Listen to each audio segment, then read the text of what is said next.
এই জন্য ভাইরা আমার, আল্লাহ পাক রব্বুল আলামিনের উপর বিশ্বাস, মুহাম্মদুর রাসূলুল্লাহ সাল্লাল্লাহু আলাইহি সাল্লাম তিনি আমাদের নবী, তিনি আমাদের রাসূল।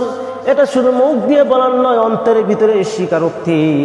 আল্লাহর হাবিব সাল্লাল্লাহু আলাইহি সাল্লামের সাহাবায়ে কেরাম থেকে অসংখ্য অগণিত ঘটনা পাওয়া যায়। হুদায়বিয়ার সন্ধিতে রাসূল করিম সাল্লাল্লাহু আলাইহি সাল্লামের সামনে যখন হুদায়বিয়ার চুক্তিনামাগুলো লেখা হইতেছিল, সেখানে ভিতরে বিসমিল্লাহির রহমানির রহিম, এখানে ভিতরে আগে লেখা হইতো বিসমিকা আল্লাহুম্মা, বিসমিল্লাহির রহমানির রহিম লেখে তারপরে যখন চুক্তিনামা লেখা হলো, লেখার পরে শেষের দিকে যখন একটা বাক্য লেখা হলো হাযা মা কাযা আলাইহি মুহাম্মাদুর রাসূলুল্লাহ সাল্লাল্লাহু আলাইহি সাল্লাম, এই কথাটা লেখা হলো, এর অর্থ হলো যা ফয়সালা করেছেন মুহাম্মাদুর রাসূলুল্লাহ সাল্লাল্লাহু আলাইহি সাল্লাম।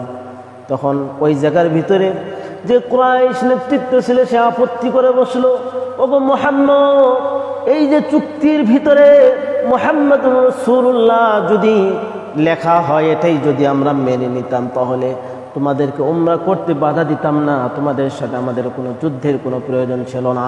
মুহাম্মাদুর রাসূলুল্লাহ লেখা যাবে না, এটা আমরা বিশ্বাস করি না, সুতরাং এটাকে কেটে দিতে হবে। হযরত রাসূল করিম সাল্লাল্লাহু আলাইহি সাল্লাম আলী রাদিয়াল্লাহু তাআলা আনকে অর্ডার করলেন, ও আলী, তুমি মুহাম্মাদুর রাসূলুল্লাহ সাল্লাল্লাহু আলাইহি সাল্লাম এটাকে কেটে দাও। আলী রাদিয়াল্লাহু তাআলা আনহু চিৎকার দিয়ে বললেন, ইয়া রাসূলুল্লাহ, ইয়া হাবিবাল্লাহ, না, এটা কখনো হতে পারে না।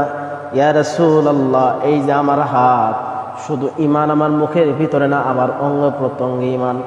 ইয়া রাসূলুল্লাহ, যখন আপনি আল্লাহকে বিশ্বাস করেছি, আপনাকে মুহাম্মাদুর রাসূলুল্লাহ যখন থেকে মেনে নিয়েছি, আমার সমস্ত অঙ্গ প্রত্যঙ্গ আপনার জন্য কুরবান। ইয়া রাসূলুল্লাহ, যেখানে মুহাম্মাদুর রাসূলুল্লাহ যেখানে লেখা হয়েছে, ইয়া রাসূলুল্লাহ, আমার হাত কখনো এই বিষয়টা পারবে না মুহাম্মাদুর রাসূলুল্লাহকে এখানে কেটে দেওয়ার জন্য।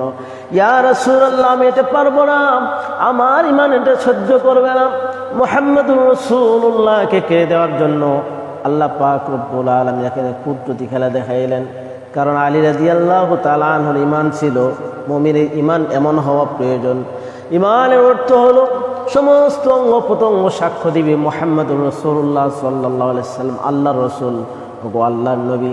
মুহাম্মাদুর রাসূলুল্লাহ শুধু অন্তর নয়, আমার প্রত্যেক অঙ্গ প্রত্যঙ্গে কথা বলে, সুতরাং আমার হাত দ্বারা আমি কাটতে পারবো না। রাসূলুল্লাহ সাল্লাল্লাহু আলাইহি সাল্লাম যখন দেখলেন আলী কাটতেছিলাম, ওয়ার্ডার দেওয়ার পরও এটা হলো ঈমান, তার ঈমানকে তিনি প্রকাশ করেছেন রাসূলুল্লাহ সাল্লাল্লাহু আলাইহি সাল্লাম। তখন আলীকে বললেন, ওগো আলী, তুমি আমাকে দেখিয়ে দাও। পরে রাসূল করিম সাল্লাল্লাহু আলাইহি সাল্লামকে যখন দেখিয়ে দেওয়া হলো মুহাম্মাদুর রাসূলুল্লাহ, তিনি কেটে মুহাম্মদ ইবনে আব্দুল্লাহ লিখে দিলেন। আমার ভাইয়েরা, তার উদ্দেশ্য হলো একজন মুমিনের সর্বদিক দিয়ে ঈমান, শুধু ঈমান শুধু মুখের ভিতরে নয়, ঈমান শুধু অন্তরের ভিতরে নয়, ঈমান হলো অঙ্গ প্রত্যঙ্গের সব জায়গার ভিতরে। এই জন্য আলী রাদিয়াল্লাহু তাআলা আনহু তিনি যেটা মেনে নেন নাই।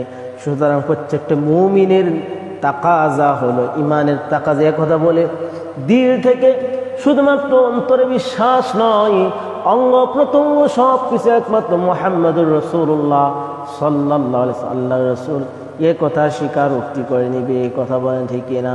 আমার ভাইয়েরা, আমার বন্ধুরা, আমার রাসূল করিম সাল্লাল্লাহু আলাইহি সাল্লাম আল্লাহর রাসূল, সে হিসাবে অবশ্যই আমাদেরকে বিশ্বাস ইয়াকিন করতে হবে। মুহাম্মাদুর রাসূলুল্লাহর ইয়াকিন আমাদের অন্তর থেকে কোনোদিন কেউ ছিনিয়ে নিতে পারবে না।